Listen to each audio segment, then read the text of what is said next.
Bueno, a este punto entonces continuamos con estos principios de física nuclear. Ahora vamos a intentar aplicarlo a las estrellas. Ahora, en el punto en el que estamos, podemos responder ahora a una pregunta muy interesante, y es: ¿cuál es la eficiencia de la fusión nuclear?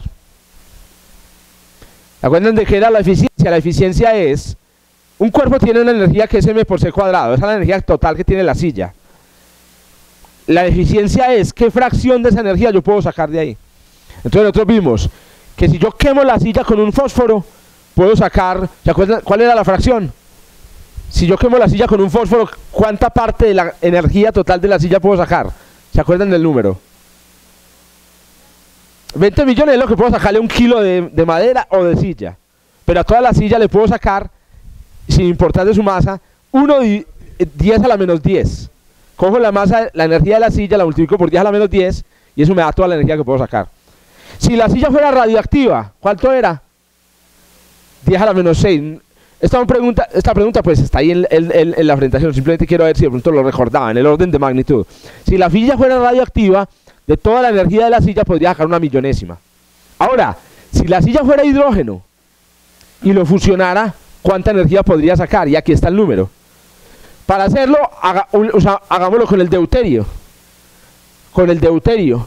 Y las cosas se facilitan, porque yo ya sé que cuando yo formo un deuterio, se producen 2 megaelectronvoltios. 2 megaelectronvoltios. ¿De cuántos? El deuterio pesa 1876 megaelectronvoltios. Entonces, la fracción de energía que yo le puedo sacar por fusión al hidrógeno es de 2 dividido 2000, o sea, 1/1000. Y aquí está el detalle, ojo con esto. Las reacciones nucleares, la desintegración radiactiva solo puede sacar 1/1000, pero la fusión nuclear puede sacar 1/1000. Que parece muy poquito, pero en realidad, ojo con esto, es 10 millones de veces más de lo que usted puede sacar utilizando la combustión. Entonces, esa fue la genial idea que se le ocurrió al señor Eddington.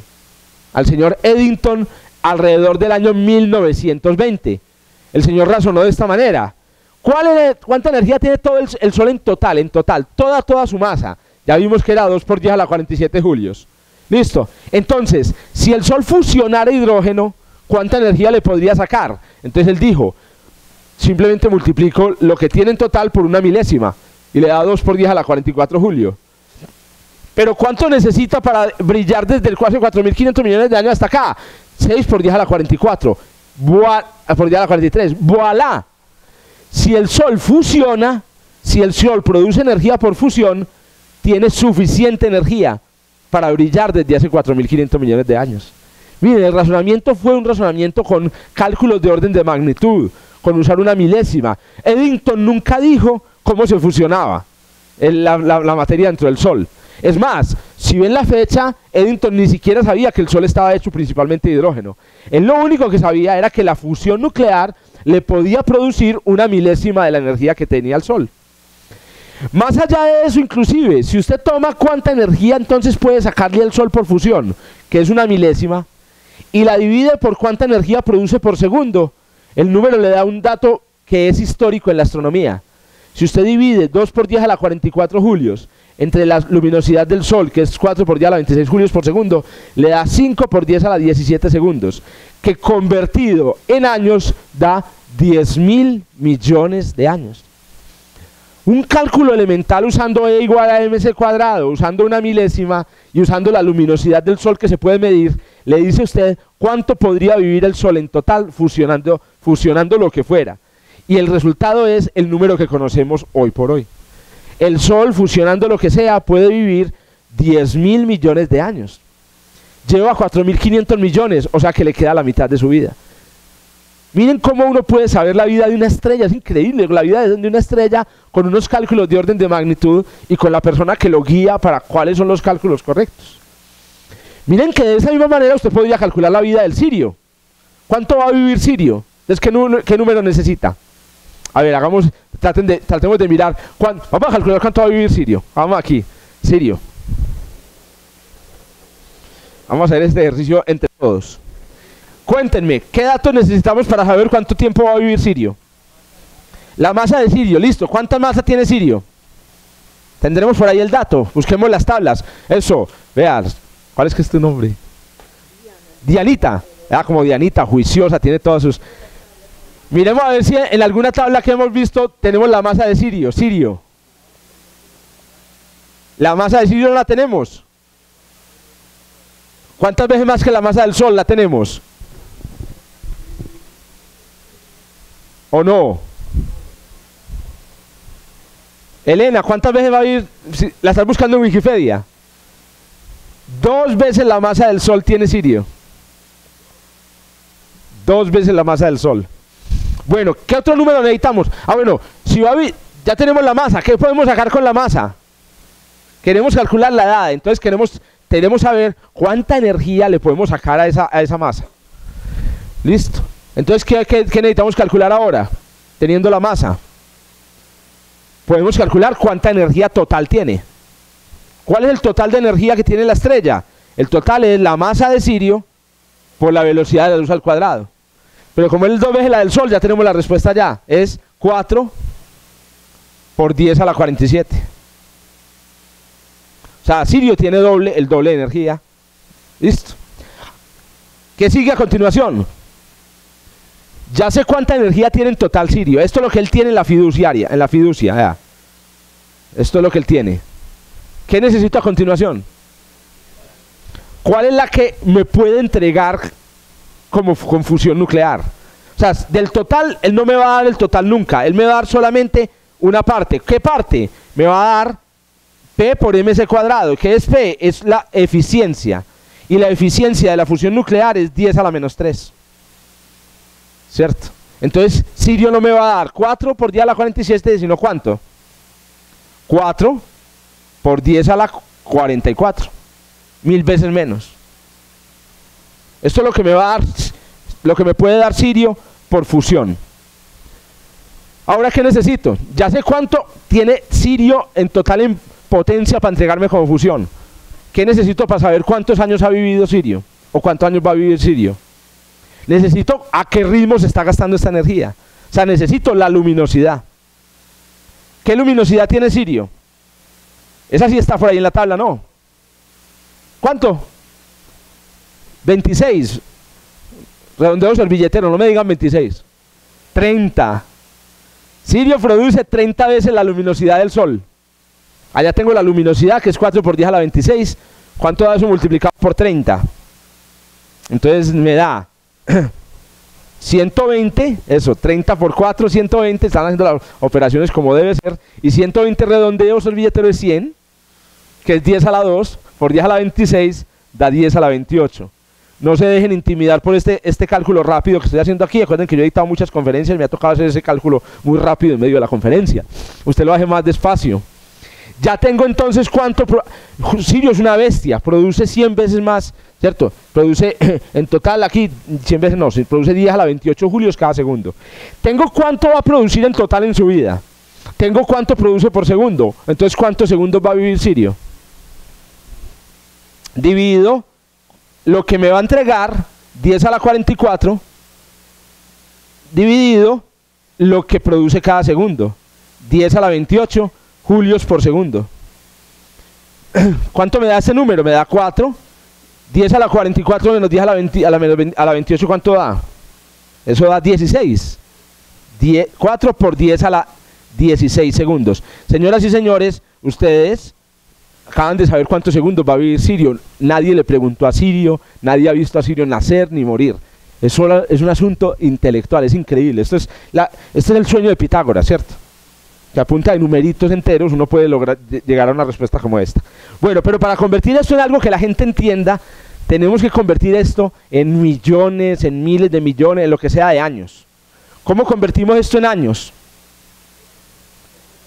Tenemos que saber cuántos años tiene cuántos segundos tiene un año. ¿Cuántos segundos tiene un año? 3 por 10 a la 7. ¿Cuánto da 4 dividido 3 para el servilletero? 1. ¿Y cuánto da 10 a la 16 dividido 10 a la 7? Da 10 a la 9 años, cuyo nombre es 1000 millones de años. No le doy a Sirio más de 1.000 millones de años, ni un día más, ni un día menos, para que me muera, hijo de puta. 1.000 millones de años. O sea, ¿cuántas veces más que el Sol? 10 veces menos. Tiene el doble de energía, pero va a vivir 10 veces menos. Claro, la razón es muy sencilla. Y más, la debía haber visto desde el principio.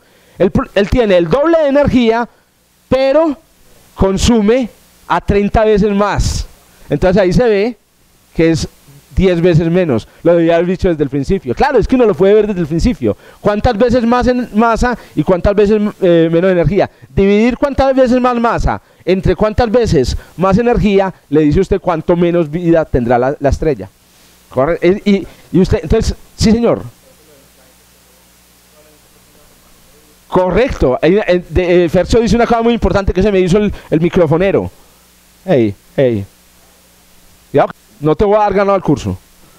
¿Dónde está el micrófono? Aquí está, aquí adelante. Lucho pregunta por aquí una cosa interesante. A ver, Juliana, mi operadora de micrófono en la mitad del auditorio. Lucho pregunta, por eso es que los planetas de esa estrella puede que no desarrollen vida. Efectivamente, pregúntense, ¿cuánto necesita un planeta para desarrollar vida? ¿Cuánto se demoró la Tierra? Juliana, usted, póngame números. No se preocupe, equivóquese, acuérdese, a mí me encanta que se equivoquen y que den lo que sea, que se les salga de los intestinos. A ver, dígame un número. ¿Cuánto necesitó la Tierra para que apareciera la vida? Si quiere haga una cuenta ahí rápida en su cabeza, o no la haga, sino dígame un número. Dígamelo, un número. Póngalo. Si se equivoca, no hay problema. Si acierta, eso va a ser bueno para su autoestima científica. Hágale. Eso es una moneda.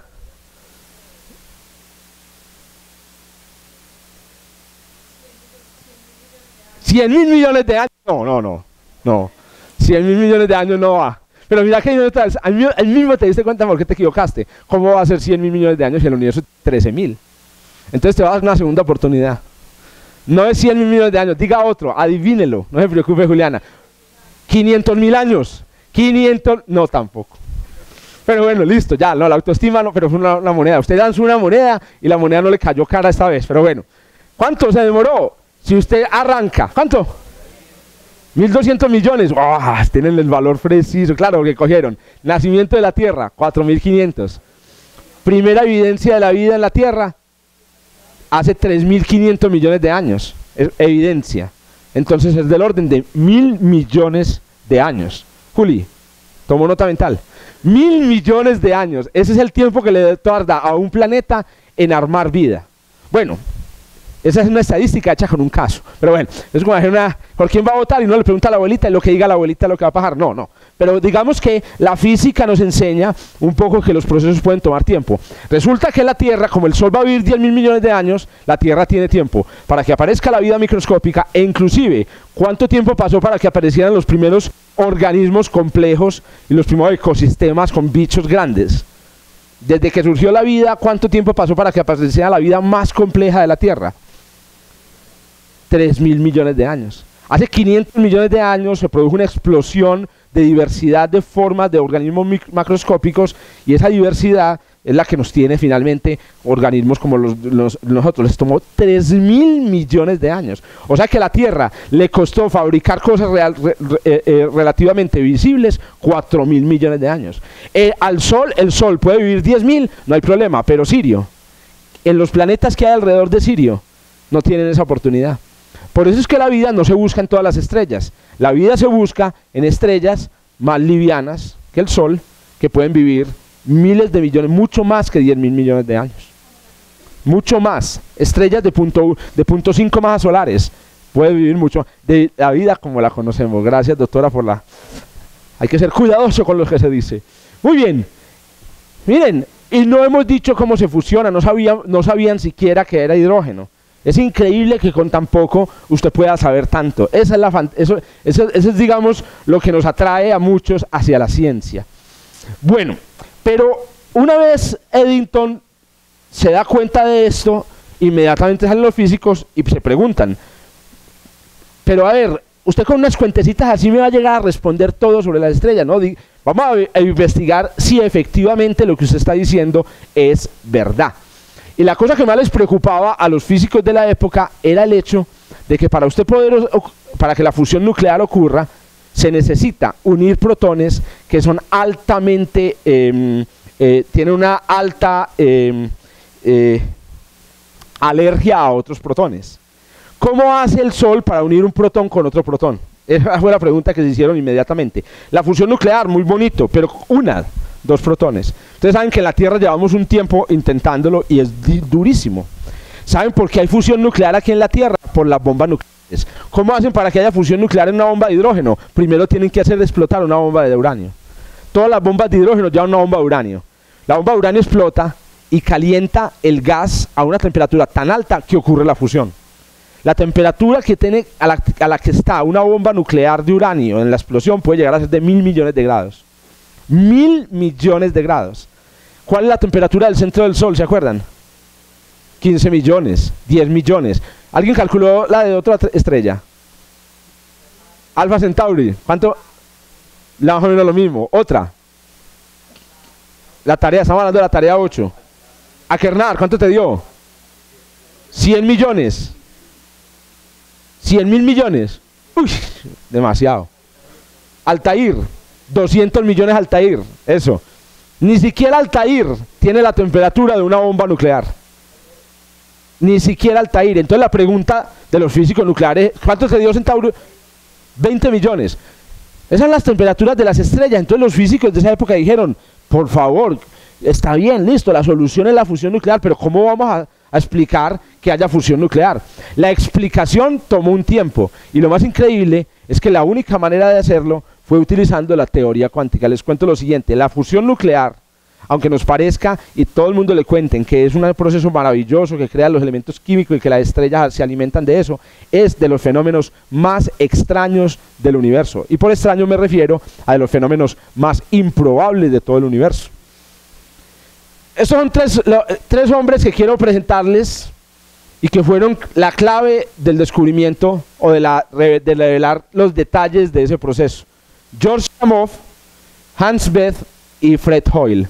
Estos son además todos unos personajes. Son dos personajes que uno no conoce, que a propósito es una de las cosas que me gusta de Cosmos, que nos están intentando presentar personajes que uno sí había oído hablar en los libros, etcétera, pero conocerlos. Ojalá algún día tengamos nuevas temporadas de Cosmos para que nos hablen, por ejemplo, de Gamow, que fue un hombre fantástico. Gamow es uno, no se ganó el premio Nobel, pero es uno de los que descubrió, por ejemplo, que el Big Bang sí había ocurrido. El Big Bang sí había ocurrido, y lo descubrió él fue el que calculó por primera vez la temperatura de la radiación de fondo, y él fue el que dijo, la radiación de fondo debe estar ahí, y deben ser microondas. Y en los pasillos, Penzias y Wilson escucharon el dato, y dijeron, puta, esa es la que vimos.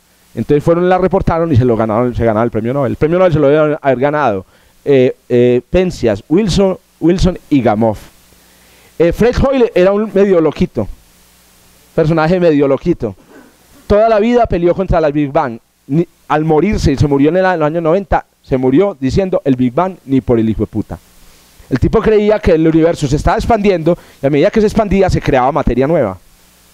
Pero el universo siempre había sido igual que como lo vemos hoy en día, loquito, loquito. Y tenía, loquito quiero decir entre comillas, porque además era un genio, y tenía una teoría muy curiosa sobre el origen, defendía fuertemente una teoría muy curiosa sobre el origen de la vida en la Tierra, y era que la vida en la Tierra había llegado en meteoritos. Se llama panspermia. Hoy en día le sobreviven unos estudiantes loquitos, loquitos. Esos sí están loquitos, loquitos. Cada vez que oigan por ahí, acaban de descubrir vida en un meteorito, según un artículo en Inglaterra, son estudiantes de este señor. Y todos sabemos que están diciendo mentiras porque son los locos, no se ha descubierto vida todavía en meteoritos. ¿Cómo? ¿Dónde están? Hay que buscar, después te doy los apellidos. Bueno, y Hans Bethe es el culpable de que tengamos una clase de astrofísica estelar. Este señor fue esencialmente el autor de que descubriéramos exactamente cómo se crean los núcleos en la estrella. Es mejor dicho, este señor es el biógrafo de la química del universo. Con este señor es que se descubrió dónde venían todos los elementos químicos. Este es el genio nuclear detrás de la astrofísica estelar. Entonces, la historia detrás que contaron estos señores se resume un poco de esta manera. Unir protones es muy difícil. Muy difícil. Unir protones es muy difícil. Y la razón por la que es difícil es porque se necesita mucha energía. Ahorita estaba hablando con María Teresa y le di una frase que la tengo que tuitear. Los números te liberarán. Y eso quiere decir esencialmente que cuando uno dice muy difícil, es una cosa cualitativa, muy bacana, pero póngamela en números, ¿qué tan difícil es? Para hablar de dificultad, los astrónomos y los físicos utilizan la energía. Para decir qué tan difícil es que dos núcleos o que dos protones se unan, uno más o menos se pregunta cuánta energía necesita uno en las pistolas con las que va a disparar los protones para unirse. Miren la respuesta. La respuesta se obtiene con un poquito de física. Esta es física que a veces pues yo no creo que se enseñe en el colegio ahora, porque están muy preocupados porque todos ganen el año. Entonces resulta que esta es la fórmula que se utiliza para calcular cuánta energía hay en dos protones que están uno al lado del otro a una distancia de un Fermi. ¿Qué hay que hacer? Multiplicar una constante, se llama la constante de Coulomb, por la carga eléctrica de los dos protones y dividirlo por la distancia entre ellos. La constante es 9 por 10 a la 9. La carga de un electrón o de un protón es de 2 por 10 a la menos 9 coulombs, las 19 coulombs, se multiplican, y la distancia es 10 a la menos 15 metros, que es un Fermi. Cuando uno hace el cálculo, obtiene esta cantidad muy chiquita en julios, que puede convertir a electronvoltios utilizando esta equivalencia. Y el resultado es, para usted unir dos protones necesita 2 millones de electronvoltios. Si usted me consigue 2 millones de electronvoltios, yo se los uno, puta. La pregunta que yo les hago a ustedes es, ustedes ahora saben si un electronvoltio es mucho o es poquito. ¿Ustedes qué dicen? ¿Un electronvoltio es mucho o es muy poquito? ¿Se acuerdan? Promedio, clase media digo yo, clase media. Y 1 millón. 1 millón es una energía muy grande. 1 millón es una energía muy grande. Hablando de esto, ya habíamos visto 2 millones de electronvoltios en la clase anterior. ¿Qué eran los 2 millones de electronvoltios? O sea, 2 megaelectronvoltios en la clase anterior, ¿qué es lo que eran? Era la energía que liberaba la fusión. Usted cogía dos protones, los juntaba, al juntarlos, ellos se logran pegar, pero la energía que los animó a juntarse tiene que irse para algún lado, y ellos sueltan esos 2 megaelectronvoltios. Esos 2 megaelectronvoltios es la diferencia entre lo que pesa un protón y un neutrón, 1878, y lo que pesa el deuterio, 1876. Esos son esos 2 millones de electronvoltios, y miren de dónde sale la formulita que a usted le enseñan, bueno, a algunos nos enseñan en el colegio, pero no nos preocupemos por eso. Ahora preocupémonos por cuánto cuesta construir pistolas que disparen protones con 2 millones de electronvoltios. O sea, ¿eso dónde consigue? O sea, si no le consigue en un home center, le conseguirán un Walmart, costará mucho, costará poquito. ¿Cuánto cuesta? Hay una manera de saberlo y es la siguiente. En la naturaleza hay pistolas, hay aceleradores de partículas, pistolas que disparen protones. En el centro del Sol, en la naturaleza, ¿cuáles? Una supernova puede ser un acelerador, en realidad sí. Una supernova puede ser un acelerador de partículas. Cada vez que hay una fulguración en el Sol, acaba de ocurrir una fulguración, es un acelerador de partículas, ¡boom! Y salen partículas disparadas. En el centro del Sol hay un acelerador de partículas. ¿Podrá existir algo? ¿Qué acelerador del Sol, de partículas puede haber en el centro del Sol? ¿Qué podrá hacer en el centro del Sol que las partículas se muevan muy rápido? La gravedad podría ser. Lo que pasa es que la gravedad, hay presión, la gravedad se equilibra con la presión, entonces no. Si estuviera colapsando el Sol, ahí hubiera una aceleración. Los campos eléctricos y magnéticos, lamentablemente en el centro no hay campos eléctricos y magnéticos. La temperatura, ¿quién dio la temperatura? Eso, la temperatura. Resulta que hay una manera facilísima de acelerar las partículas y es calentar. Usted calienta, no sé, un pedazo de hierro con una vela, y los átomos que estaban quietos empiezan a moverse. Si lo sigue calentando, en un momento dado se despegan y pasan al estado líquido. Si lo sigue calentando, se evaporan. Y si una vez está en estado gaseoso, lo sigue calentando, se vuelve un plasma. Y si lo sigue calentando, ya no se vuelve nada más. Usted calienta y calienta, ¿y qué le pasa al plasma? Lo único que sucede dentro del plasma es que las partículas van cada vez más rápido. Un plasma muy caliente se distingue de un plasma muy frío, en que en el plasma muy caliente las partículas van a la lata, a una velocidad impresionante. En una clase anterior habíamos visto cuánta era la energía que tenían las partículas en un plasma de acuerdo a la temperatura. Esta es la energía. .0001 por la temperatura. 0.0001 por la temperatura. Esta es la fórmula del acelerador de partículas del calor. Si usted me dice qué temperatura es, yo multiplico por una 10 milésima y eso me da el valor de la energía de las partículas en electronvoltios.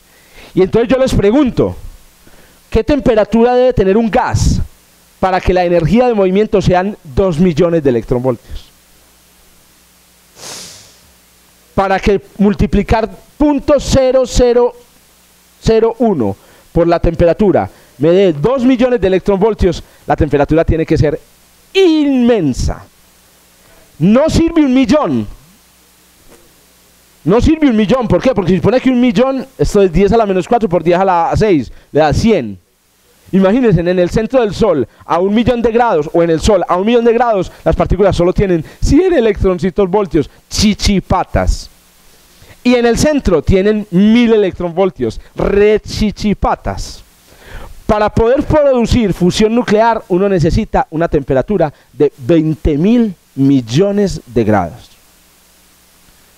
Señores, cuando esto se lo encontraron los físicos, sufrieron. Sufrieron, porque entonces dijeron, no hay otra manera, allá tiene que haber fusión. Pero todo lo que sabemos sobre la materia, sobre los gases, que fue lo que aplicamos, lo de la presión, lo de que es un gas, y como es un gas entonces la temperatura se obtiene de esta manera, todo lo que sabemos sobre el centro del Sol nos dicen que son 10 millones. ¿Cómo vamos a explicarle a la gente, digámoslo entre nosotros, que no salga de este auditorio, cómo le vamos a explicar a la gente que hay una parte de la teoría que nos lleva a 10 millones y hay otra parte de la teoría que nos exige 20.000 millones, marica?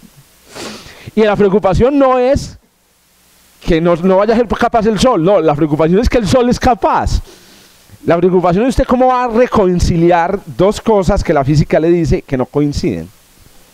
Esa es la preocupación. Entonces vean, llévense esta información para toda su vida. La física conocida hasta esta época sencillamente no era capaz de explicar, y no es capaz de explicar por qué hay fusión nuclear en el centro del Sol. Todos sabemos que hay, pero no es capaz de explicarla.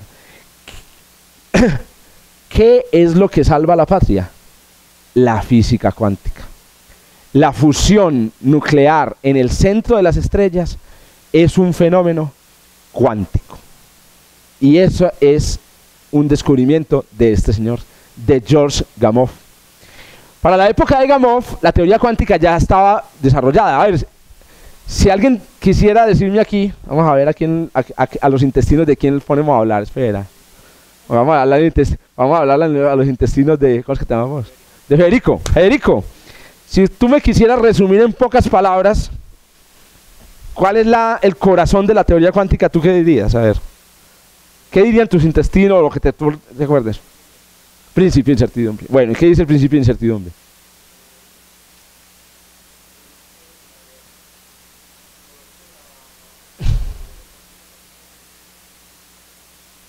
Correcto. Entonces, poniéndolo más sencillo, imagine que está hablando usted con una tía, o que están hablando ustedes con una tía en diciembre en una fiesta, ¿cierto? Están hablando de teoría cuántica. Eso pasa, a mí me ha pasado, Volteando los muñeros, yo hablando de teoría cuántica. No, eso pasa, pero a uno no le vuelven a dar trago pues, después de que uno hace eso. Bueno, usted está hablando con una tía, y usted le empieza a hablar de momentum y posición, la cosa se vuelve un poquito más jodida. Federico, tener una segunda oportunidad para que se lo expliques a una tía. Teoría cuántica. Explícame lo de la teoría cuántica. Ah, estaba apagado. Bueno, los de YouTube, no, él dijo una cosa ridiculísima y... No, es que no, Federico está hablando del principio de incertidumbre como la característica fundamental de la teoría cuántica. Pero como a las tías no les interesa ni el momento ni la posición, ¿cómo se lo explicamos más fácil? A ver, Federico, ¿usted qué se le viene a la cabeza? Lo mismo, es decir, incertidumbre, pero explíquele la incertidumbre con otras palabras, a ver. Diría que no ver las partículas elementales como partículas, no verlas como el gráfico que veíamos el otro día, que era como una función de onda pues, que tenía Exacto. Pero ¿está hablando con tu tía o está hablando con mi profesor? En fin, empecemos la frase diciendo, tía. A ver cómo te explico. Tercera oportunidad. Tía. No me mires a mí si quieres. Tía. Tía Gamo. Tía. No. Ojo que esa respuesta es la equivocada porque la tía fue la que pagó la mitad de la carrera suya como periodista. Entonces le dice, ¿y usted entonces qué? ¿No estudió nada en la universidad o qué? ¿Para qué le pagué ese diploma? Pues 500.000. No, oigan a este man. A ver, Federico, tercera oportunidad a la tía. La mismo, principio de incertidumbre, pero no la mencionar función de onda que la tía se queda loquita. Listo, no, claro. Usted puede saber dónde está el protón, pero no sabe su velocidad. Y si sabe su velocidad, no sabe. Listo. La tercera oportunidad. Y entonces la tía dice, listo. Bueno, ahí está la cosa. Por ahí va la cosa. A ver, ¿cuántos de ustedes pensaron en el principio de incertidumbre, en la incertidumbre cuando yo les dije teoría cuántica? Alcen la mano. ¿Cuántos no pensaron nada? Alcen la mano, no pensaron nada. ¿Y los demás entonces en qué pensaron? ¿Qué pensaron? A ver, ¿alguien quiera pensar algo bien distinto? Que no tenga que ver con incertidumbre. Niveles de cuantización. Teoría cuántica es, las cosas vienen como paquetes, inclusive la energía. Cuantización, listo. Entonces usted le puede explicar a tía, le voy a explicar cómo funcionaría, por ejemplo, si los columpios fueran cuánticos. ¿Cómo así? ¿Qué es eso? No, pues es que no hay columpios cuánticos porque son muy grandes, pero si hubiera un columpio cuántico, usted estaría empujando al niño. Si usted lo quisiera empujar un poquito más, no podría. Así si era fuerza. No, el columpio, no podría, el niño seguiría. Para poder empujarlo, tendría que darle un guarapazo al muchachito y el muchachito oscilaría mucho. Se diría, puta, caí que no. Para empujarlo aún más rápido, de a poquito no podría, tendría que hacer de a golpes duros. En la teoría cuántica todo es de asaltos, puros saltos. Eso es lo que pensó, ¿cómo es que es? Sergio. ¿Vos ibas a decir algo, Edilberto? ¿Dónde está el micrófono de Edilberto, hermano? No, Edilberto iba a decir algo más. No, yo pensé, por ejemplo, en Max Planck. En Max Planck, pensaste en los personajes. Claro, la historia. Con su constante determinaron la cuantificación de las partículas. Cuantificación. Bueno, muy bien, en este caso... No, estaba aprendido. Ya quedó registrado para la historia de Alberto. En este caso, la cuántica tiene que ver con la incertidumbre. Tiene que ver con el hecho de que las cosas microscópicas no tienen un lugar definido. ¿Por qué es importante en este caso la incertidumbre? Si ustedes solo quieren acordarse de eso, la teoría cuántica, acuérdense de eso. Yo les di aquí unas explicaciones mucho más complejas, pero era como para argumentar el resultado. Pero si usted quiere solamente acordarse, vea, en el mundo microscópico, un electrón no es una pelotica amarilla, ¿ya? Sino que es una cosa como que está regada, ¿no? Entonces, ¿por qué esto ayuda a la fusión nuclear según Gamow? Porque entonces el protón tampoco es una pelotica amarilla. Entonces cuando usted piensa que para pegar un protón, usted tiene que poner los dos protones, que son peloticas amarillas, cerquita. Algunos utilizan incluso una analogía y es que es como si los protones fueran una pelotica de velcro. Entonces tienen unos pelitos chiquiticos. Entonces claro, usted pone los protones a esta distancia, pues, caen y no se pegan. Pero si usted los acerca a una distancia muy pequeña, las pelusas del uno se pegan con los del otro y ahí es donde quedan pegados. Y entonces lo que dice Gamow es, no jodas. Los protones no son así, no seas bestia. Pensar en un protón como una pelotica de velcro, con cositas de velcro, es no entender la teoría cuántica. El protón no es una pelotica. Y entonces, para que dos protones se peguen, usted no tiene que acercarlos hasta un Fermi. Esa fue la clave. El tipo dije, no hay que acercarlos a un Fermi. ¿A cuánto hay que acercarlos? Hay que acercarlos, y esta es una representación pues un poco técnica, a la distancia que tenga la onda cuántica, el estado cuántico. ¿Se acuerdan? El electrón es como en un átomo es como una guitarra. Entonces hay una onda. Entonces resulta que el electrón no está en ningún lugar, sino que es todo. Cuando uno dice, el tamaño del átomo es hasta dónde llega el electrón. Hasta dónde llega el electrón. Entonces, si este es el protón llega en realidad mucho más lejos de lo que nos dicen de que es que tiene un Fermi. Entonces miren lo que dice Gamow.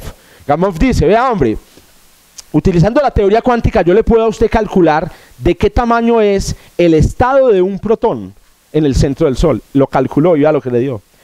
Con la física cuántica se calcula que a 10 millones de grados,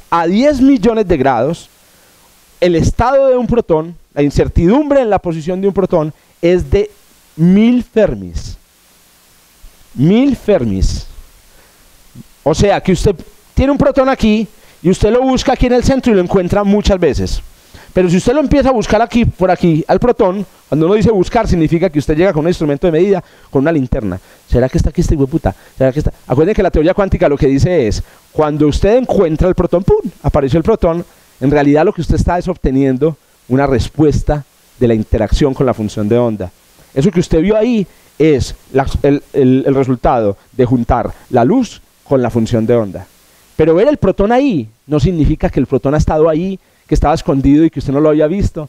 Esos son los otros detalles de la teoría cuántica que forman la lógica cuántica, que es la parte difícil de explicar a la tía. Quédense con la incertidumbre. Pero entonces el punto aquí es, si yo empiezo a buscar con una linterna el protón, dice Fermi, en el centro del Sol, me lo encuentro la mayor parte de las veces aquí, pero una que otra vez me lo encuentro a 1000 Fermis de distancia. Y entonces dice este señor, cuando calculábamos ahorita cuál era la energía que necesitaban los protones para acercarse, poníamos que la energía, en la fórmula de energía poníamos que tenían que acercarse a un Fermi. Y dice Gamow, no señores, los protones tienen que acercarse a mínimo 1000 Fermis. O sea que la energía que necesitan no es realmente toda esa, sino que es mucho menos, porque tienen que acercarse apenas a 1000 Fermis. La razón entonces, ojo, por la que ocurre fusión nuclear en el centro del Sol es porque los protones no son peloticas amarillas. Es la teoría cuántica. La fusión nuclear en el centro del Sol es un fenómeno cuántico. Cuántico.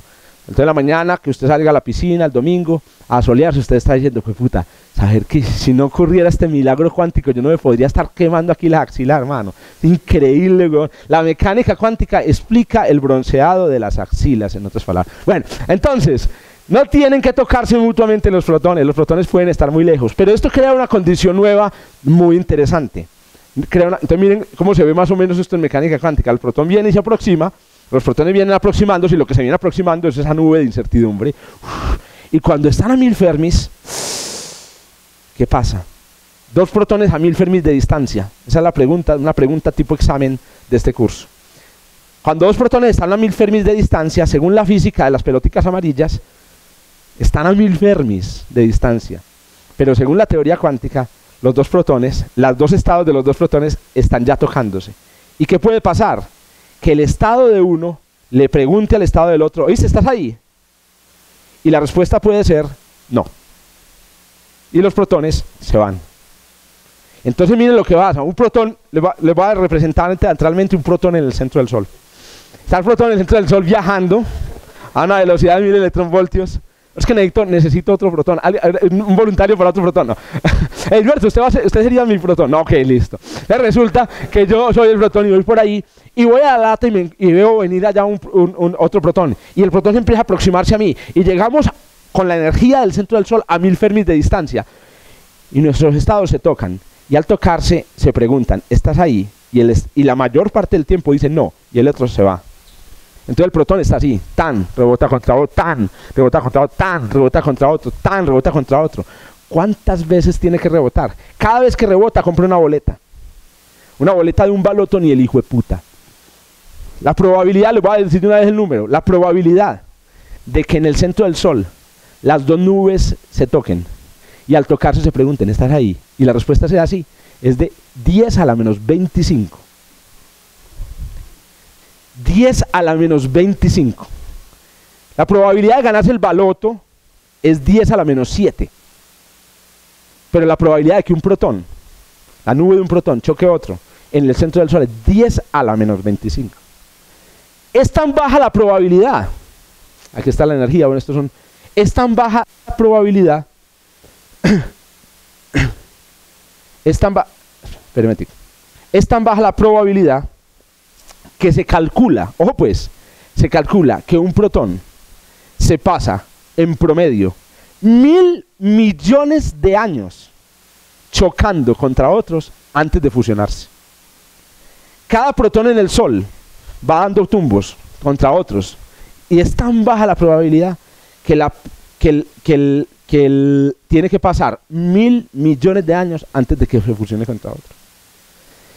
Otra vez, usted se está quemando las axilas para en la piscina y usted dice, pues puta, toda la luz que está llegando en este momento a la Tierra viene de un proceso absolutamente improbable.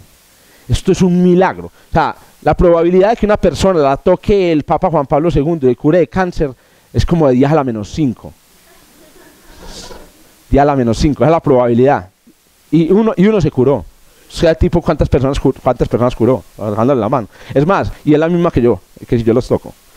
Curado, es la misma. No, Dios que no, es más baja. Es más baja, pero ojo, es más baja por la siguiente razón. Es más baja porque yo no soy el Papa Juan Pablo II. Lo que pasa es que una persona cuando hay cura de cáncer, yo les voy a contar el mecanismo físico de los milagros. Lo que pasa cuando una persona cura de cáncer es que él ve al Papa Juan Pablo II y es el Papa Juan Pablo II y sus células todas completicas saben que es el Papa Juan Pablo II, incluyendo las del tumor. Dicen, güey puta, me tocó el Papa Juan Pablo II. Entonces las células del tumor inmediatamente activan la apoptosis celular y se mueren todas y se le va el tumor. Pero la probabilidad de que eso pase es 10 a la menos 5. Pero que a usted se le quemen las axilas con el sol, la probabilidad es 10 a la menos 25. Muchachos, todos vivimos de eso. Pero entonces la pregunta es, ¿y si es un evento tan absolutamente improbable, por qué ocurre? ¿Por qué hay sol? ¿Por qué brilla tanto? ¿Por qué las estrellas explotan en supernovas, etcétera? Esa es la pregunta. ¿Cuál es la respuesta? Claro, la probabilidad de ganarse el baloto es 10 a la menos 7. Pero ¿cuántas personas compran el baloto a diario? ¿Cierto? En Colombia, orden de magnitud de la población colombiana, ¿cuál es el orden de magnitud? 40 millones, orden de magnitud 10 a la 7. Si todos los colombianos compramos el baloto hoy, uno se lo gana. Pero todos los colombianos no todos compramos el baloto, ¿cierto? Entonces, ¿qué sucede? Por eso es que no lo ganan todos los días. Pero si todos los colombianos compraran el baloto, todos los días uno se lo ganaría, con absoluta certeza. Creo que la probabilidad es de 1 en 8 millones. Por eso es que hay una empresa como el baloto, porque saben que no todos lo van a comprar. Entonces ellos se la juegan. Ellos saben de probabilidad. Saben que toda la teoría de la estadística la inventaron en un casino, o para los casinos, para jugar cartas. Entonces, muy bien, pero ¿qué sucede? Entonces, de nuevo, si la boleta es muy improbable ganársela, pero la juegan tantas personas, se la ganan. ¿Cuántas boletas de 10 a la menos 25 de probabilidad se juegan en cada segundo en el sol? El cálculo se puede sacar con órdenes de magnitud. Muchas de estas diapositivas ustedes dicen, uy, fue puta, cosa tan pesada, man. Pero es que son las diapositivas del milagro, el milagro de la vida, el milagro del sol. Y solo salen con orden de magnitud y con cosas que hemos visto. Vamos a calcular cuántos protones hay en el centro del sol. ¿Será que somos capaces? ¿Cuántos protones existen en el centro del sol? Porque aquí hay uno, pero en el centro del sol, ¿cuántos hay? Entonces, miren, en la región donde hay fusión nuclear, que es más o menos el 10% de la masa del sol.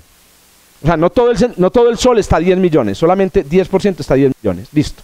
O sea que la masa del sol, donde ocurre la fusión, no es 2 por 10 a la 30, sino la décima parte, o sea, 2 por 10 a la 29. ¿Ok? Bueno, ahora, ¿cuánto pesa un protón? Un protón pesa, según Wikipedia, 2 por 10 a la menos 27 kilogramos. Entonces, si yo divido esta masa entre la masa del protón, pero es que no hay solo protones, también hay helio. Bueno, pero estamos hablando de órdenes de magnitud. Si yo divido estos dos números, me da aproximadamente el número de protones en el centro del sol. Y no veo a ningún infartado, que significa que no saben cuántos son 10 a la 56. ¿Cuántos julios produce el sol en toda su vida? 10 a la 47. Es el número de julios que produce. ¿Cuántas combinaciones posibles del cubo de Rubik? 10 a la 30. El sol tiene en el centro a las 56 protones, o sea, tiene 10 a la 26 veces más que la combinación del cubo de Rubik. No veo a nadie infartado, me preocupa, no, ese tema oye, habrán civilizaciones del universo que sí entiendan los números, bueno, whatever. Entonces resulta que la cantidad de protones es horrible, 10 a la 56 protones, si 10 a la 56 protones juegan permanentemente la lotería de la fusión nuclear, se encuentran y las funciones se tocan y, ay, estás ahí, no, ¿cierto? Si 10 a la 56 protones juegan, ¿cierto? Cada año, y la probabilidad es que hay 1 en 1000 millones de años, o sea, la probabilidad de que un protón en un año se fusione es 1 en 1000 millones. Esa es la probabilidad entonces, si usted coge todos los protones jugando la boleta, juegan la boleta todo el año y lo multiplica por la probabilidad, le dice a usted cuántos protones logran fusionarse. Y mire el resultado. Ocurren aproximadamente en el Sol, con una probabilidad tan bajita, 10 a la 47 fusiones nucleares por año. Es como cuando usted juega, claro, usted multiplica el número de personas que hay en Colombia por la probabilidad del baloto, le da 1, ¿cierto? Pero ¿qué pasa si todo el planeta comprara el baloto colombiano? Si todo el planeta compra el baloto colombiano, cada día habrían por ahí 200 ganadores o 300 ganadores de baloto. En el Sol hay 10 a la 47 ganadores cada año. Si usted utiliza lo que es un año, 10 a la 47 fusiones nucleares por año, el equivalen a 10 a la 39 fusiones nucleares cada segundo. En este momento hay 10 a la 39 ganadores de la boleta más improbable de toda la historia, que es la fusión nuclear en el centro del Sol. Si nosotros ahora sabemos que hay 2 megaelectronvoltios por boleta ganada, liberada, y multiplicamos 10 a la 39 por 2 por 10 a la 6, que es 2 megaelectronvoltios, por lo que vale un electronvoltio por segundo, obtenemos de manera increíble este numerito sin haberlo sacado nunca de un telescopio. 4 por 10 a la 26 es un número que venía del telescopio. Este número viene ya desde la teoría, viene desde lo que calculó Gamow. Este tipo de coincidencia, 2 caminos diferentes. Uno es el camino del que se trasnochó y aguantó frío para medir las estrellas, para calcular su magnitud absoluta, bla, bla, bla, y llega un número, tan, la luminosidad. Y otro camino es el camino del físico cuántico, que arranca con un modelo, presión, temperatura en el centro del Sol. Cuando los 2 caminos se encuentran y dan el mismo número, eso es en lo que uno en ciencia llama la verdad. Aunque a usted le digan todos los cursos de teoría de epistemología y de teoría del conocimiento, de la verdad no existe, que es una cosa de convenciones, coma puta mierda. Esto tiene que ser verdad. No es posible que usted llegue por 2 caminos tan absurdamente diferentes y llegue a la misma respuesta, hombre. No es posible que haya que Dios sea tan malo con los científicos y que haya algo en el camino que no, es que no es posible. No, es que no es posible. Tiene que ser verdad los 2 caminos. Esa es la verdad para los que obviamente no queremos mucho. Los postmodernistas son los que creen que la verdad es una cosa de convenciones, la religión y la ciencia. No joda, hombre, esto tiene un carácter mucho más poderoso. La luminosidad solar es la que es. Si usted se quiere devolver por estos 2 megaelectronvoltios que lo vimos ahorita, por estos 10 a la 39 que lo vimos ahorita, estos 10 a la 39 vienen los 10 a la 47 que viene de 10 a la 56, que es multiplicado por 1 por 10 a la menos 9. Este 1 por 10 a la menos 9 viene de la cabeza de George Gamow y viene de la teoría cuántica. Es más, si hubiéramos partido del Sol como respuesta y nos hubiéramos devuelto, hubiéramos encontrado la probabilidad de que se fusionen. Lo hubiéramos sabido desde el principio. Pregunta abierta para ustedes. Si en el Sol, cada que un protón encuentra otro, hubiera fusión nuclear, ¿qué pasaría?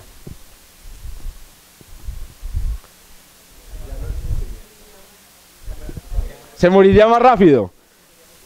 La luminosidad, ¿cuánto sería? Imaginen, si la probabilidad pasara de 10 a la menos 25 a 10 a 1, la luminosidad no sería a la 26, sino sería 10 a la 25 veces más grande. Les cuento que la luminosidad de una supernova es algo así como a 10 a la 60 Hz, 10 a la 57, y a la 57, 10 a la 26, ya no me dio, ese. Bueno, sí, el Sol sería una supernova todo el tiempo.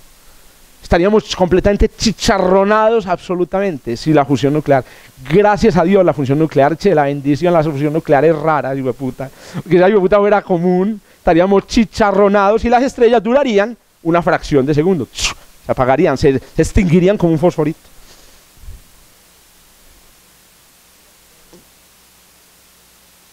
Claro, había un montón de problemas. Si la fusión ocurría tan frecuentemente, explotaría la estrella sencillamente por la fuerza de la energía que se acumularía en un segundo dentro de ella, correcto.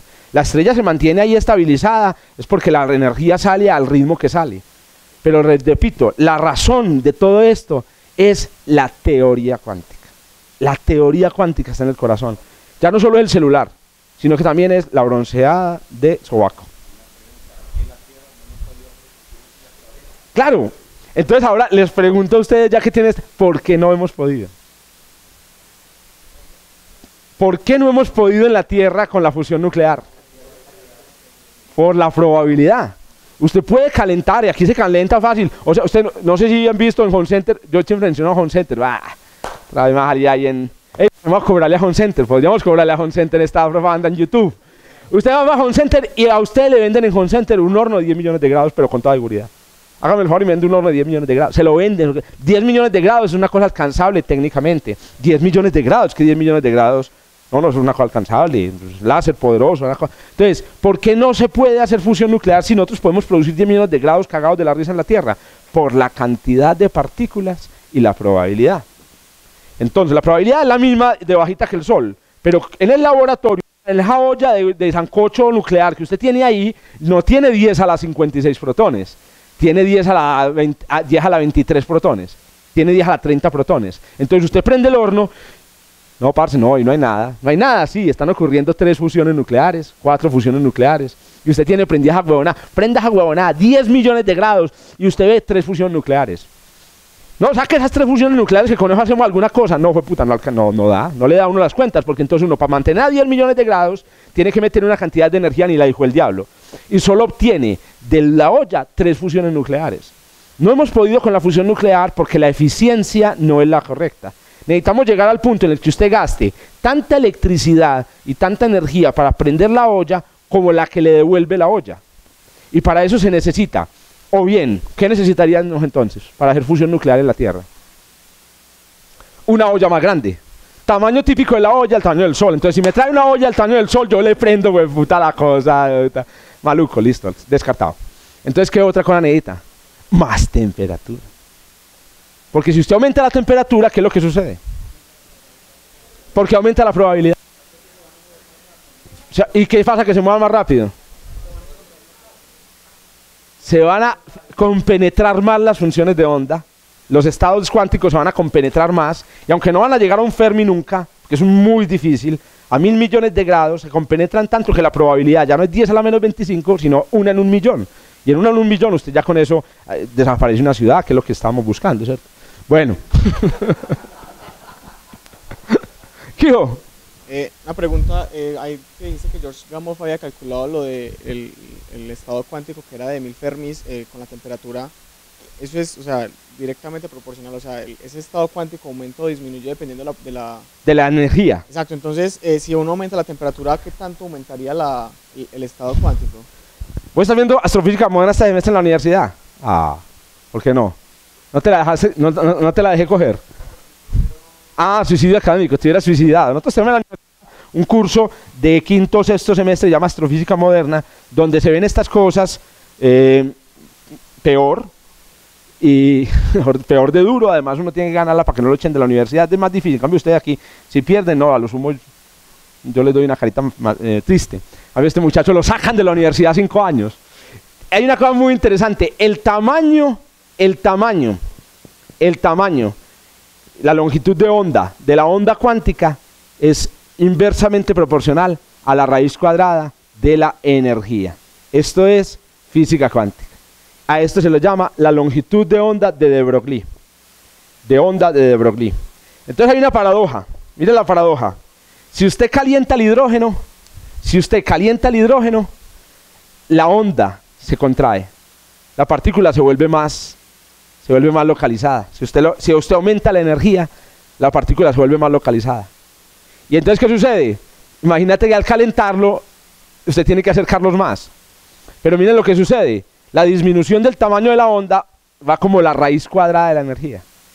Entonces, en realidad disminuye despacio. En cambio, al aumentar la temperatura, va como la energía. Entonces, lo que sucede es que hay un equilibrio entre las dos. Y el equilibrio con todas las fórmulas, metiéndole toda la física del asunto, es el que calculó George Gamow.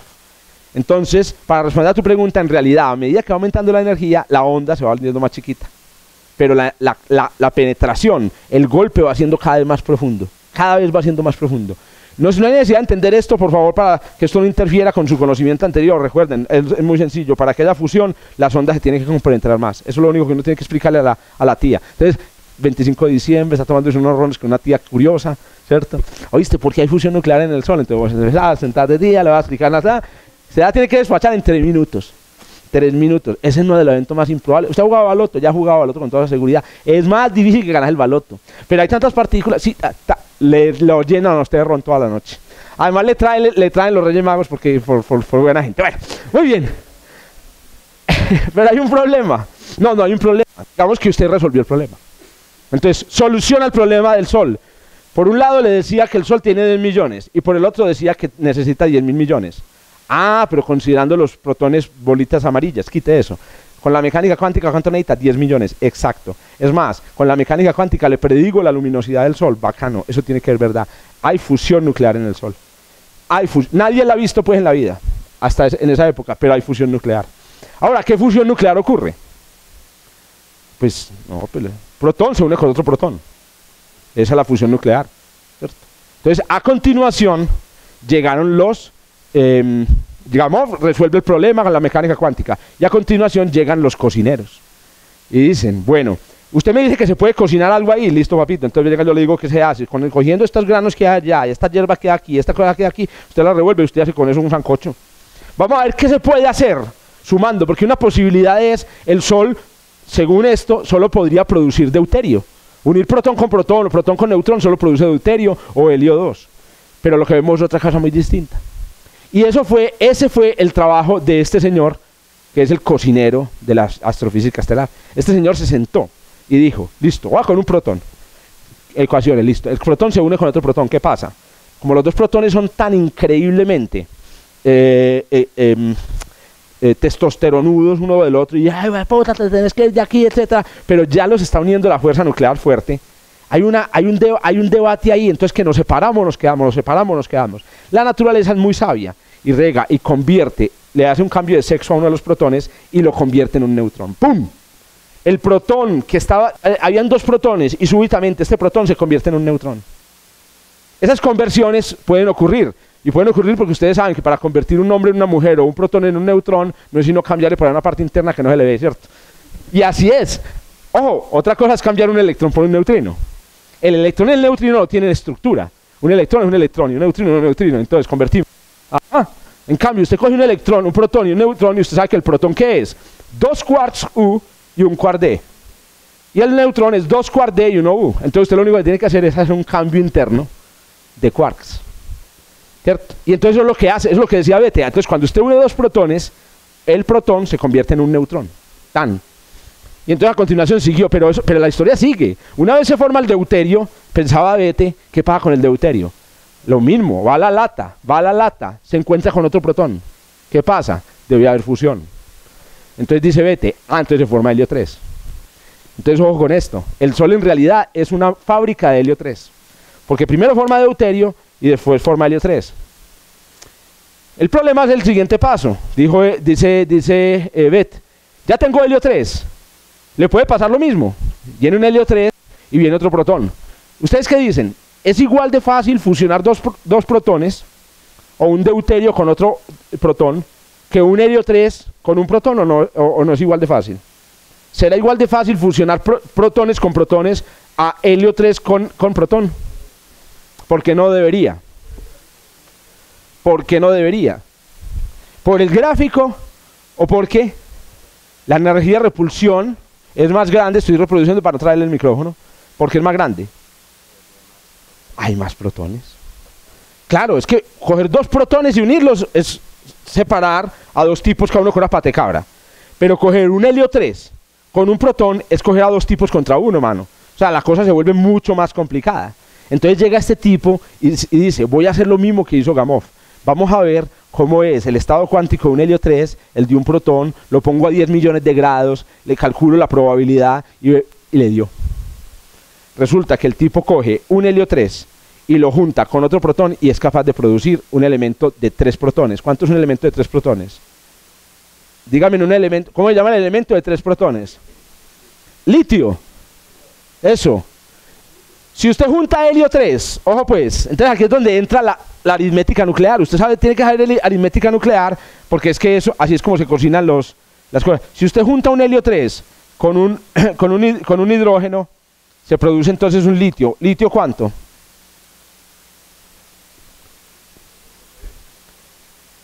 Litio 3. Vamos a ver. ¿Cuántos protones tiene el helio? 2 protones. ¿Y cuántos neutrones? 1. ¿Cierto? El helio se llama helio a todo lo que tenga 2 protones. Y si es 3, tiene un neutrón. Correcto. Lo junto con otro protón. ¿Y qué me da? Juntando solo las partículas me dan 3 protones. Y un neutrón. ¿Ese es litio cuánto? Litio 4. Cuéntenme si existe el litio 4 estable. El litio más inestable, el litio más liviano que existe, ¿qué litio es? El más liviano es litio 7 o 6. 7 y 8, el más es estable. Entonces, ¿qué pasa? El litio 4 no existe en la naturaleza porque es inestable. ¿Por qué es inestable el litio 4? Un solo neutroncito. Entonces el tipo... Entonces, ¿ustedes qué creen que le pasa al litio 4?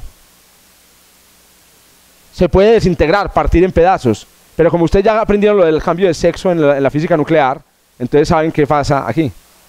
Ocurre un cambio de sexo. Tan espontáneamente, un protón se vuelve un neutrón. ¿Y cómo se le llama a esto? Esto se lo llama helio 4. ¿Cierto? Exacto. ¿Y cuánta energía se despliega? ¿Y cuál es la probabilidad? Este señor calculó que en la temperatura del Sol este proceso todavía ocurría. Y como le dio, ambicioso, el muy ambicioso dijo, sigamos, puta, sigamos, vamos para adelante. Ya llegué al helio 4, entonces ¿ahora qué sigue? Coger helio 4 y pegarle ¿qué? Pegarle otro hidrógeno. Entonces ya tengo 2 protones, tengo 2 neutrones y tengo un protón. ¿Ustedes qué creen? ¿Que es más difícil hacer esto o más difícil hacer esto? ¿Cuál de los dos era más difícil? Deben ser igual de fáciles. ¿Por qué? Porque yo sé por dónde va el razonamiento de Sergio. Qué pena, Sergio. El razonamiento de Sergio. Y el razonamiento de Sergio es como hay más neutrones, entonces no ve ¿cierto? Pero no, la verdad es que la dificultad está en que es que hay repulsión eléctrica. Y la repulsión aquí es la misma. Entonces dice, vete, eso debe ser igual de fácil. Eso lo hacemos. Hágale, papito, vamos para adelante. Vamos para adelante. Puta, entonces llega y lo hace. Listo, entonces ¿qué le resulta? ¿Qué núcleo le resulta? Le dan 3 protones. Y le dan 2 neutrones. ¿Qué litio es ese? Litio 5. Correcto. Listo. ¿Litio 5 existe? No, entonces él se desintegra. ¿Cómo? Cambio de sexo. Entonces, ¿qué resulta ahí? Ah, perdón, perdón, lo que me dio... lo que me dio el litio 5. Y cuando este se desintegra, ¿qué le da? Me da helio 5. ¿Existe el helio 5? No existe el helio 5, entonces ¿qué pasa? ¿Otro cambio qué? ¿Se desintegra otro protón? ¿O se desintegra el neutrón? Si se desintegra el neutrón, vuelve al litio 5. Y si se desintegra el litio 5, vuelve al helio 5. Entonces miren lo que hace la naturaleza. Coman mierda. Si ninguno de los dos me va a recibir el neutroncito, entonces le voy a hacer lo siguiente. Le voy a despegar este protón. Entonces el protón se convierte en neutrón. Después el neutrón se convierte en protón hasta que le dicen, no sé qué vaya, huevón. Ah, yo sé, qué marica. Y entonces, ¿qué resulta? Helio 4 e hidrógeno. Helio 4 y helio 4. Helio 4 hidrógeno o helio 4 hidrógeno. Entonces Hans Bethe dijo, ¿qué hacemos, hombre? Metámosle 2. Metámosle 2. Helio 3, helio 4, tirémosle un helio 3. Eso debe pegar, eso debe pegar. No, ya no. Porque para pegar helio 4 y helio 3, ya tienes que vencer la repulsión de 2 protones contra 2 protones. Y ya la repulsión es tan grande que la temperatura de 10 millones de grados hace que la probabilidad sea 10 a la menos 35. Y entonces llega el tipo y dice, no se le puede pegar un helio 3, ¿qué hacemos? Y empezó a probar, nada. nada, por ningún lado. A 10 millones de grados no hay manera de pasar de la barrera del helio 4. No hay manera.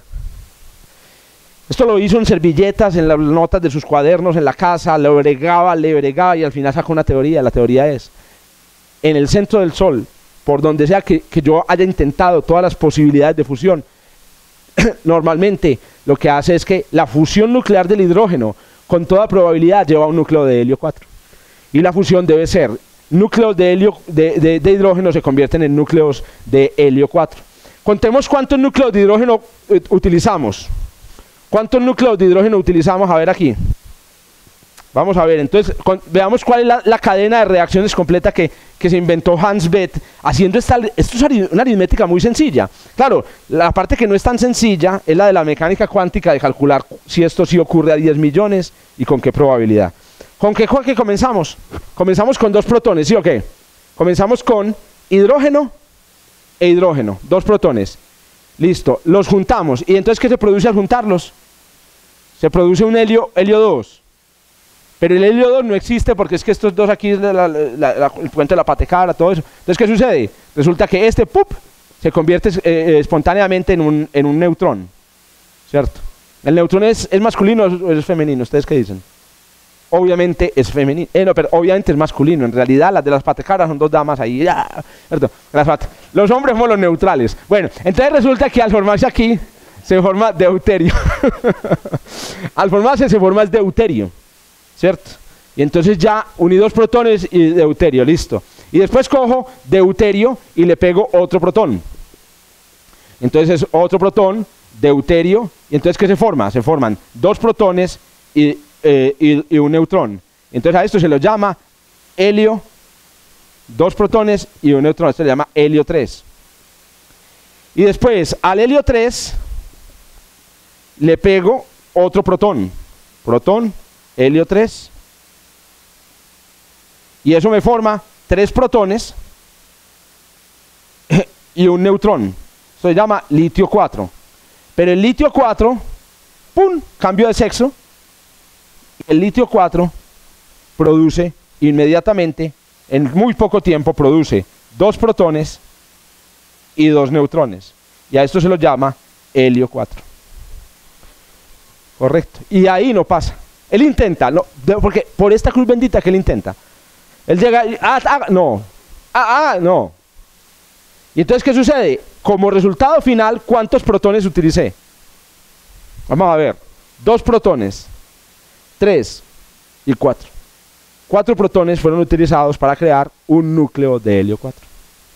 Y esa es receta para hacer fusión nuclear en una estrella. Coja 4 protones y eso de ahí le sale un helio. Yo no sé, ahí sale un helio. En la mitad ocurren cosas interesantes. A esto que hay aquí se lo llama la cadena protón-protón. Y es el nombre de la receta química o de la receta nuclear con la que se fabrica el helio en las estrellas. Cuando Bethe cogió esta reacción y empezó a calcular las probabilidades, se encontró alternativas interesantes. Hay varias alternativas a estas. Por ejemplo, un hidrógeno se fusiona con un deuterio, pero también un deuterio podría fusionarse con un deuterio. Es la misma probabilidad. Deuterio con deuterio es lo mismo que hidrógeno con hidrógeno. Entonces, ¿qué pasa cuando 2 deuterios se fusionan? Esa es una posibilidad. Vea la otra que miró. 2 núcleos de helio 3 podrían fusionarse. Helio 3 con helio 3 podría fusionarse. Es muy baja la probabilidad. ¿Qué pasa? Al unirse los 2 núcleos de helio 3 forman un núcleo de berilio 4. Pero el núcleo puede descomponerse en un helio 4 y 2 protones. ¿Qué más puede ocurrir? Puede ocurrir que, qué sé yo, que se encuentren 3 partículas, helio 3 y se encuentre un hidrógeno y otro hidrógeno. Puede suceder que el helio 3 se encuentre con un hidrógeno y un electrón. Cogió todas en una tabla, sacó su calculadora cuántica, empezó a calcular cuál es la más probable y esta fue la más probable. Esta ganó la competencia. Y no es la obvia. Esta es la obvia. Y esta ocurre. Pero la más probable de todas las reacciones nucleares es esta. Y ojo que esta reacción química la inventó Dios cuando despertó. Lo primero que hizo, abrió los ojos Dios y se inventó esta reacción. Inmediatamente. Primero, fusionó 2 núcleos de hidrógeno, formó un núcleo de deuterio. Después el deuterio lo fusionó con el hidrógeno, hasta ahí todo va bien. Bueno, no le había contado que el cambio de sexo en la física nuclear conduce a la generación de un neutrino y un positrón. Este que aquí arriba es un positrón, y los positrones son antimateria. El cambio de sexo de aquí produce un positrón, o sea que en el centro del Sol se está produciendo antimateria. Aquí sale un positrón y sale un neutrino, y el centro del Sol está produciendo neutrinos, según Hans Bethe. El positrón, ¿qué pasa con un positrón? Un positrón va por ahí por la calle, lo voy a simular como hace un positrón va por la calle y se le aproxima, incluso a distancia lejana, un electrón, los dos se ven, se enamoran y desaparecen de la faz de la Tierra. Romeo y Julieta, ¿cierto? Y los dos se convierten inmediatamente en flores, se convierten en fotones. Es un romance maravilloso. Ellos se mueren, su puta. Los dos, positrón y electrón, desaparecen y crean dos fotones de rayos gamma. Entonces, desde lejitos, uno se sienta en un estrado a ver la fusión nuclear en el centro del Sol y uno ve salir rayos gamma. Pues hasta que le da cáncer. Los rayos gamma salen allá de todas formas. Pero si usted se acerca y se acerca y se acerca y se acerca mucho a un protón en un cambio de sexo, usted ve que allá sale antimateria. Del centro del Sol está saliendo antimateria, pero la antimateria no logra salir muy lejos. Este helio 3 es un helio 3 excitado, con mucha energía. Esa energía es la energía y la suelta en la forma de rayos gamma. Listo, y forman el helio 3. Y miren lo que descubrió este señor. En realidad, de todas las reacciones posibles, la que sigue, la más probable, es que dos núcleos de helio 3 se encuentren. No que se encuentre un núcleo de helio 3 con un protón como mostré aquí, sino que la más probable es que se encuentren dos núcleos de helio 3 y formen un núcleo de helio 4 y un protón. Cuando uno hace la cuenta, en esta reacción ya no hay cuatro protones. Vamos a ver cuántas hay aquí. 1, 2, 3 protones. Aquí hay implicados 3 protones para crear un helio 3. Pero para crear el otro helio 3 hay 1, 2 y 3 protones. O sea que hay 6 protones para crear el helio 4. Pero de esos 6, la reacción final devuelve 2. Entonces, a pesar de que la reacción sea diferente, usted invierte 1, 2, 3, 4, 5, 6 protones y le devuelven 2. Lo que pasa es que le devuelven 2 que no son los originales, ¿cierto? Entonces, le están jineteando ahí con los protones. Yo le doy a usted 6 protones y usted me devuelve un helio y 2 protones que podrían ser diferentes. Cuando usted hace el balance en sus libros de contabilidad, le da que al total se gastó 4 protones y se creó un helio 4. No importa el proceso, siempre lo mismo. 4 núcleos de hidrógeno crean un núcleo de helio 4. 4 núcleos de hidrógeno crean un núcleo de helio 4. Ahí está más o menos, digamos, la cuenta. Esta es una cadena de reacciones, pero no es una reacción en cadena. Ustedes recuerdan la diferencia. O sea, una reacción en cadena es cuando se produce, empieza y crece exponencialmente. Entonces, el ejemplo más clásico es el de las trampas de... Usted llena una pieza de trampas de ratón, y salta una trampa, y el queso que salta hace brincar, digamos, otra trampa, y esa trampa hace brincar la otra, y el resultado es una sucesión. Pero ¿qué sucede si al saltar una trampa, salta la trampa y salta el queso? Y lo que hace la trampa, una sola trampa, es hacer brincar a otras dos. Si esas otras dos hacen brincar a otras dos, el crecimiento es exponencial. Eso se llama reacción en cadena. Esta es una cadena de reacciones. Aquí no ocurre una reacción. Aleatoriamente. Este helio 3 que hay aquí, fue creado independientemente. O sea, usted tiene una olla y en esa olla, ¡ay! ¿Qué pasó? ¿No?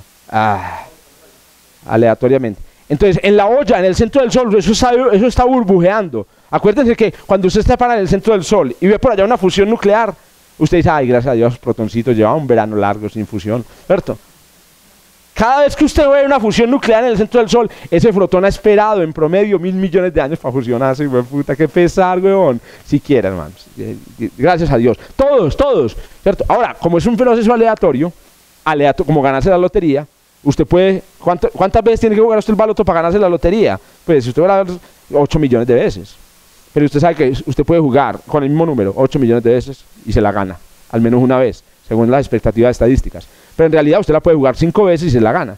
Entonces lo mismo, usted ve por allá un protón fusionarse en una esquina del Sol y dice, uy, este man llevaba 1.000 millones de años. No, puede que llevara 1.000 años esperando, puede que llevara toda la vida del Sol esperando. Lo cierto es que usted empieza a ver cómo se la ganan en todas partes del centro del Sol, y eso, rayos gamma que van, rayos gamma que vienen.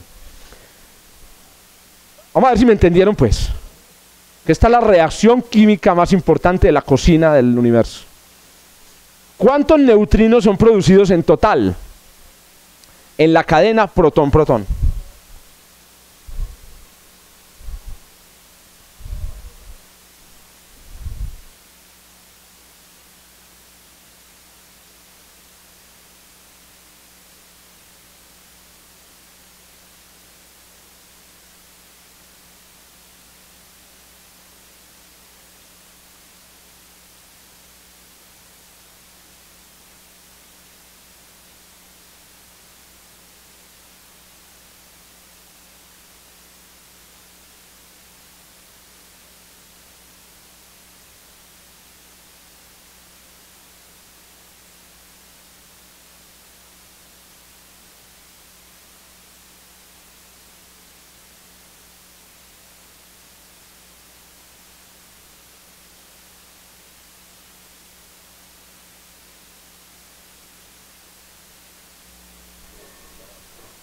Dos neutrinos. ¿Cuáles? Cada vez, miren que en toda la cadena protón-protón, a diferencia de esta cadena que nos inventamos aquí,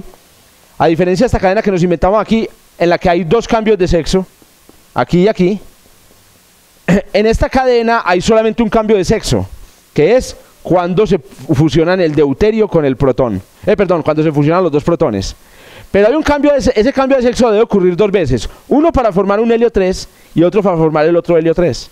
Entonces, en total, en el Sol deben producirse, por cada cadena, deben producirse dos neutrinos.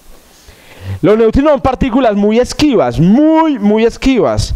Y por la misma razón, entonces, esos neutrinos salen de la reacción nuclear y nunca los vuelve a ver el Sol. Los neutrinos, digamos, del Sol no se quedan en el centro del Sol. ¿Cuánto se demora? El neutrino nace con una energía de ¿cuánto? ¿Cuánta energía creen que tiene un neutrino que sale del Sol? Denme un orden de magnitud. A usted le pregunta a una tía en una fiesta, no sé, el Día de la Madre, y le dice, ¿oíste cuánta energía tiene más o menos un neutrino solar? ¿Qué responde usted? Tía, ¿qué es esa pregunta? ¡Qué maravilla! ¿Cierto? Te voy a dar regalo del Día de la Madre más especial. Ah, qué pesar. Y que tenía aquí internet, hombre, a mostrarles una cosita, pero bueno, les voy a pedir que la busquen en internet ustedes. ¿Cuánta energía? ¿Quién dijo? ¿Quién dijo un electronvoltio? ¿Quién dijo 2 megaelectronvoltios? No, el dato no, yo tengo el dato, lo que necesito es una imagen, que no tengo aquí. Cada neutrino tiene una energía del orden de 2 megaelectronvoltios. ¿Se acuerdan de la energía que se tiene que llevar, cierto? Al fusionarse los dos se libera una energía. En este caso la energía se va en la forma del positrón y en la forma del neutrino.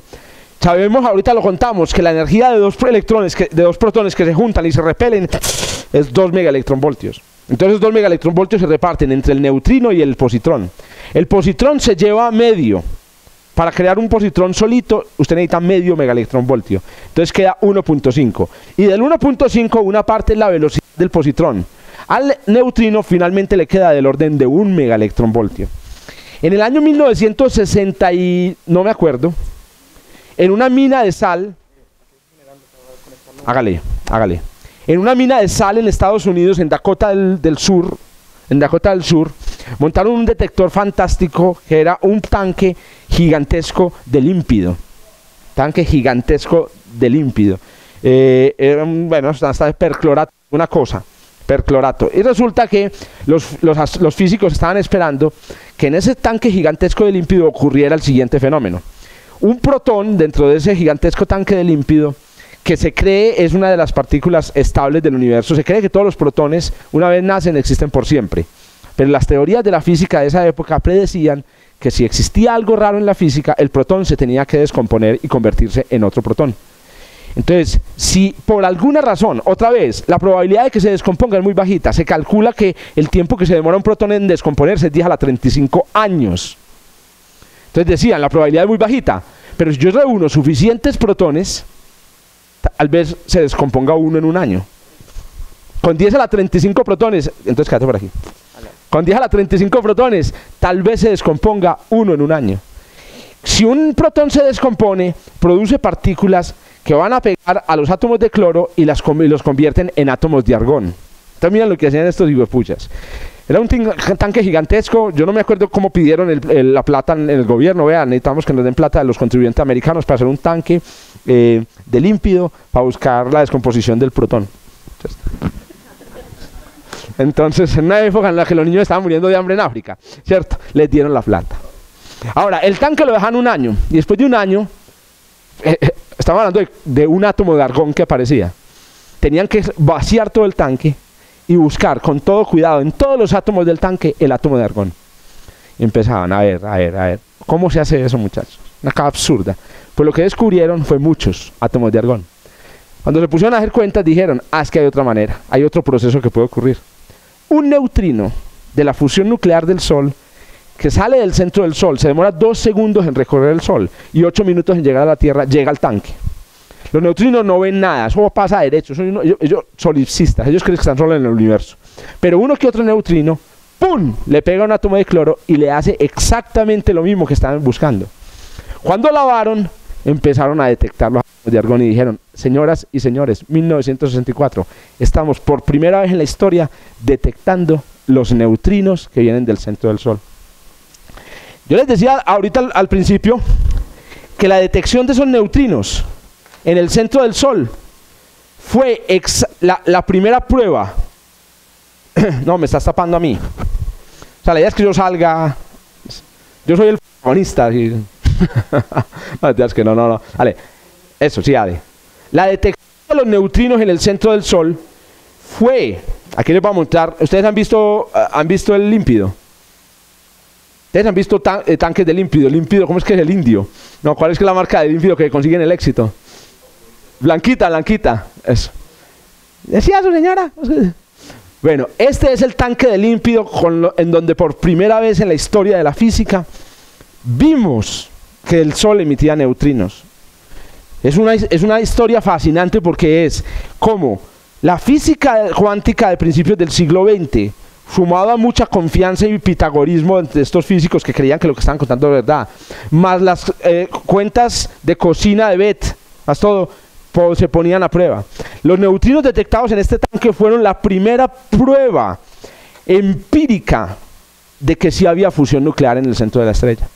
En realidad, sin esta prueba, cualquier cabezón de Envigado podría venir y decir, no hay fusión nuclear. ¿Por qué? Porque es que yo no creo en la teoría cuántica. ¿Y qué tal si la teoría cuántica no es verdad?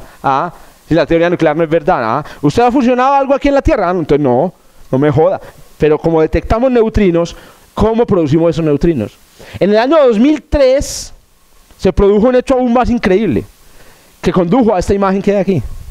Esto que hay aquí es una fotografía tomada por el Sol en luz visible. No, esto es H-alfa, en la línea espectral H-alfa. Y esta es la primera imagen tomada del Sol en neutrinos. Esta es una fotografía del Sol en neutrinos. Se necesitaron algo así como un año completo acumulando neutrinos en otro tanque para crear esta imagen. De nuevo, échese en la bendición, ya van teniendo un montón de cuadras al lado del corazón de Jesús en la casa, pero este es otro corazón de Jesús. Eso que ustedes están viendo ahí es la cadena protón-protón en vivo. El núcleo del Sol produce fusión nuclear porque vimos esa imagen. Esto no es un cuento, esto es verdad. Nadie ha llegado al centro del Sol, pero hemos visto salir los neutrinos. Bueno, terminamos entonces la clase de hoy con un detalle final. Es un detalle, bueno, no tiene todos estos detalles, no voy a explicar aquí nada, no hay examen, lo único que le voy a explicar es que hay una cosa fantástica. Vos querías examen, vos querías quiz final no, hay una cosa fantástica relacionada con el aire de esta habitación y las estrellas. Profe, ¿qué naturaleza específica tiene el cloro para que lo tomaron para ese experimento? Interesante. No, la naturaleza es difícil de explicar, pero tiene que ver con el número de protones y neutrones que tiene y con el hecho de que cuando llega el neutrino, la conversión de uno de los neutrones o de los protones en el cloro produce un elemento que no es radioactivo. podría ser su alta electronegatividad. No, es nuclear. No tiene que ver con las propiedades químicas, sino nucleares. Puede también que ver con las propiedades químicas en el sentido de que otros átomos podrían tener esa misma propiedad, pero son más costosos. El cloro es el límpido es súper barato. Ya hoy existen detectores de neutrinos y de partículas de galio. Pero resulta que en galio en el mundo solamente hay una cantidad definida. Y resulta que hay un detector de materia oscura de galio y de neutrinos. Y resulta que ese detector tiene una cantidad de galio. Y cuando lo terminan de utilizar, lo tienen que devolver. Porque no hay más galio en el mundo. O sea, usted entonces alquila el galio. No pasa lo mismo con el límpido. Gracias a Dios todo el límpido de mi casa se evapora y eso ya no hay que devolverlo. Usted imagina devolviendo el límpido a la casa, al éxito. Bueno, entonces resulta, voy a saltar esta diapositiva porque lo que quiero yo llegar, bueno, este es el número, este numerito que hay aquí, es la energía total que se produce en la cadena protón-protón. Esa es la tarea para dentro de 8 días. Deducir este 26. Pero la tarea es supremamente sencilla.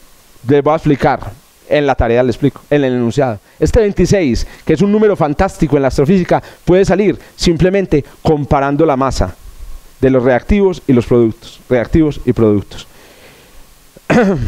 Con cuánta energía se produce en el centro del Sol, usted puede calcular más o menos cuántas cadenas protón-protón hay cada segundo. Hay 10 a la 38 cadenas protón-protón. Se producen 10 a la 38 núcleos y desaparecen 4 por 10 a la 38 núcleos de hidrógeno. Ojo con el datico. En cada segundo en el centro del Sol se están produciendo 640 millones de toneladas de helio. Ustedes se imaginan la felicidad del que vende bombas en un parque, ¿cierto? Teniendo acceso a esta mina de helio tan hijueputa, parce. Bueno, esa sería, pues, digamos, una de esas Ig Nobel, construir un reactor nuclear de hidrógeno para producir helio para bombas. Pero bueno, listo, para bombas de parque. 640 millones de toneladas de helio. Y este número conduce a otro número muy interesante. Si usted calcula cuánto hidrógeno está desapareciendo en el centro del Sol, porque sabe cuántas cadenas protón-protón están ocurriendo, usted puede calcular que de lo que lleva el Sol de vivo hasta el presente, el 40% del hidrógeno del Sol se debe haber comido ya.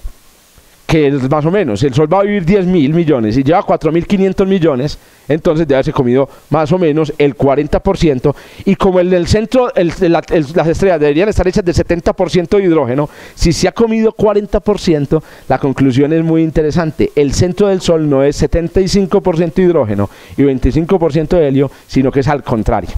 El centro del Sol en realidad es helio, prácticamente todo es helio. Bueno, la historia del nitrógeno se las cuento en un gráfico.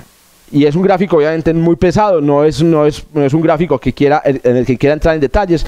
Se lo recomiendo, si se quiere sentar a mirar el gráfico. Este gráfico es un gráfico que muestra que existe una alternativa increíble a la fusión del hidrógeno utilizando la cadena protón-protón. Se la llama el ciclo carbono-nitrógeno-oxígeno. Yo no sé si los que están aquí saben algo de química, pero en química existe una cosa que se llaman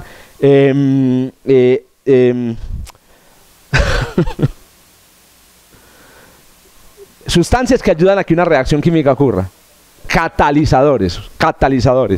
Hay reacciones en química que no pueden ocurrir sin que haya una sustancia que no es, digamos, la que entra en la reacción. No sé, creo, por ejemplo, a ver, denme un ejemplo de una reacción que ocurra con un catalizador. Si alguien sabe aquí, alguien ingeniero químico.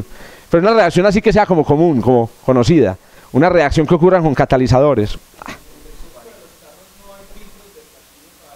Platino, una molécula o un platino cristalino. Entonces el gas sale y hay una reacción química que tiene que ocurrir para que el gas no sea tan dañino, no sabemos cuál. El platino entra, pero la molécula que se va a producir no tiene platino, el platino simplemente ayuda. Hace como 2 capítulos del petróleo que utilizaban en el plomo, sí, exacto. Pero eso lo que hace es evitar que se evapore la gasolina. Pero sí, no es un catalizador en este sentido de la palabra. Entonces, como el universo está sucio por las supernovas anteriores, el centro del Sol está sucio también. No solo es hidrógeno y helio. Hay pequeñas cantidades trazas de carbón en el centro del Sol. Hasta allá llega la contaminación, muchachos, imaginen cómo es la cosa. Hasta allá hay contaminantes, pero contaminantes de supernovas previas. ocurre una reacción química muy rara, y es que un carbón puede juntarse con un protón, desencadenando un ciclo de reacciones súper curiosas, descritas también por Hans Bethe y su combo, que conducen finalmente a formar carbón y helio. Y en el ciclo de reacciones curiosas se utilizan 4 protones y forman carbón y helio. Arrancan con carbón y forman carbón y helio. Entonces ahí por ahí volando, otra vez lo voy a representar con un carbón volando por ahí, y el carbón se fusiona con un hidrógeno e inicia un ciclo de reacciones, y después del ciclo de reacciones el carbón vuelve otra vez al núcleo, pero aparece un helio. A esto se le llama una reacción, una reacción catalizada por el carbón. Pero la historia, que es que yo no quiero dejar de contar la historia porque esta historia es tan espectacular para mí, es que en ese ciclo de reacciones hay un núcleo que es supremamente importante para nosotros. Se llama el nitrógeno. El nitrógeno. ¿Por qué es importante el nitrógeno para nosotros? Las proteínas. Todas las proteínas, ustedes saben que es la mitad de la vida. Todas las proteínas y minerales, cuando dicen proteínas, las proteínas son todo, la proteína son todo en la vida, son lo que lo hace funcionar. Las proteínas son los neurotransmisores, dopamina, no habría dopamina si no habría nitrógeno, el ADN, nitrógeno, hacen nitrogenadas, el nitrógeno es fundamental, el aire de la atmósfera es nitrógeno. Les digo, todo el nitrógeno que hay en esta habitación y en su ADN, todo se formó aquí. Todo se formó aquí. ¿Cómo aparece el cómo aparece el helio? ¿Cómo aparece el carbono? ¿Cómo aparece el oxígeno? Es una historia que es la que sigue en el curso. Pero yo no puedo hablarles de estrellas de neutrones sin hablarles de que el nitrógeno de su aire aparece aquí. Pero hay una cosa muy rara. Y es por qué aparece aquí si el nitrógeno es una parte de una cadena. Usted arranca con carbono y empieza a formar todos estos núcleos, y después forma helio. El nitrógeno es parte de la cadena, no es el resultado. Es parte de la cadena. La razón por la que todo el nitrógeno se forma aquí es porque, por razones misteriosas en la naturaleza, de todas las reacciones que ocurren en la cadena CNO, hay 2 reacciones que ocurren a velocidades diferentes. Hay 2 reacciones y se llama la primera reacción ocurre a la lata. O sea, tiene carbonos por ahí volando, pum, y se fusionan. Entonces, ¿qué empiezan a producir los carbonos? Carbono 13, el nitrógeno 13, y el nitrógeno 13 se descompone en carbono 13, que se fusiona, y eso ocurre a la lata. Entonces, ¿qué sucede? En el centro de una estrella empieza a acumularse nitrógeno 14. Es como si a usted le empezaran a traer ladrillos a una construcción. Y empiezan a traer los ladrillos, empiezan a formarse aquí una montaña de ladrillos, y hay una persona pegando ladrillos. Pero empieza a decir, estos hijos de puta, ¿qué? Los van a traer los ladrillos, huevón.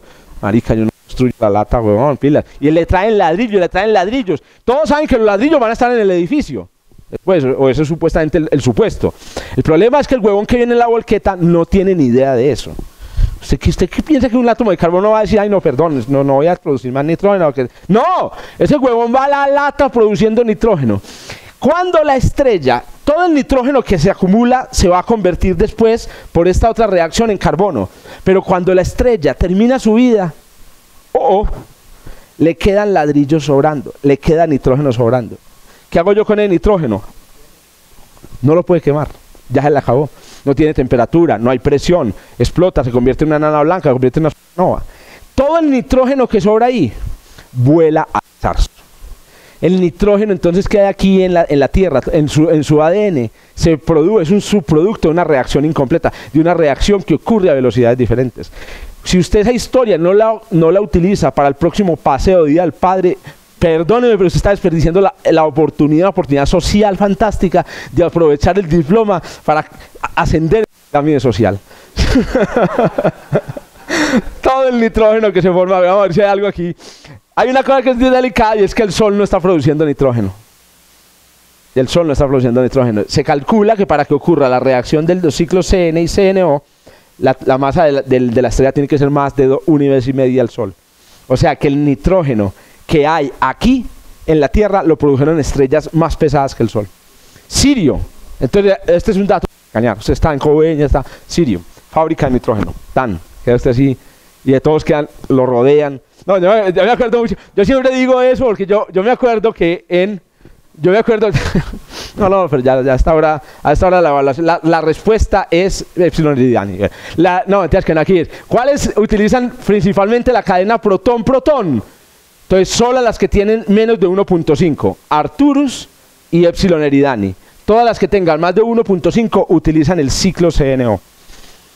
No, les iba a contar que cuando estaba pequeño, que tenía como 12 años, en un paseo a la costa, casi me consigo una novia, porque claro, estaba en la playa, y entonces me empezaron a preguntar, ay, ¿usted qué le gusta la astronomía? Explíquenos alguna cosita, y empecé a hablar y me rodeaban, así bueno, 12 años, una experiencia que cambió mi vida. Entonces, les aseguro que la cosa puede funcionar bastante bien. Con solo saber la masa de una estrella, usted puede saber si está fabricando nitrógeno o no. Son esas dos estrellas de la secuencia principal, pero yo le digo a esa está fabricando nitrógeno. Cada vez que usted respira huele a estrella de 2 masas solares. Así es, si le huele a estrella de 2 masas solares, así es, nada más y nada menos. Terminamos por ahí y nos vemos entonces en 8 días. A ver.